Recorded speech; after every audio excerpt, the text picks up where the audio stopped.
Shalom. In this week's study of Jewish law, we're going to discuss a halacha that a lot of people aren't aware of.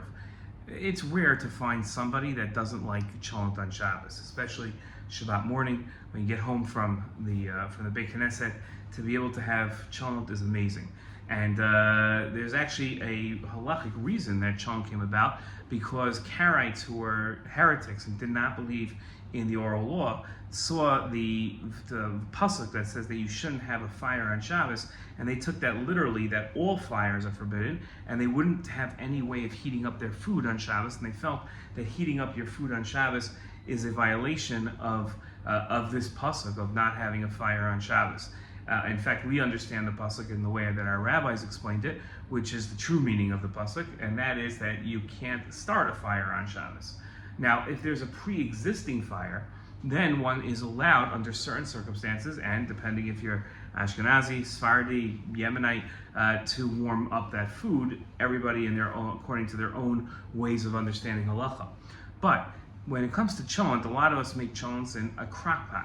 And a crockpot has specific halachos to the crockpot, because what we're worried about is that we might come to adjust the heat on the crockpot. In the olden times, we were worried that we'd adjust the fire, and that translates today into adjusting the electricity.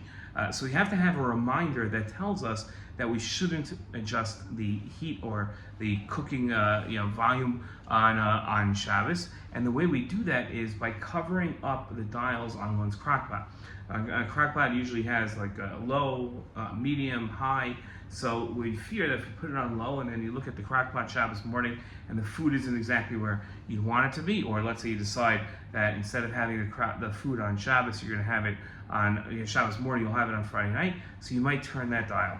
So what we do is we take a piece of aluminum foil or a piece of tape and we put it over the dial. And that's not going to prevent you, if you really want to violate Shabbos, from turning the dial, but seeing the piece of tape or seeing the piece of aluminum foil covering the dial will remind you, hey, I'm not allowed to adjust that on Shabbos. Okay, that's today's halacha. Shalom.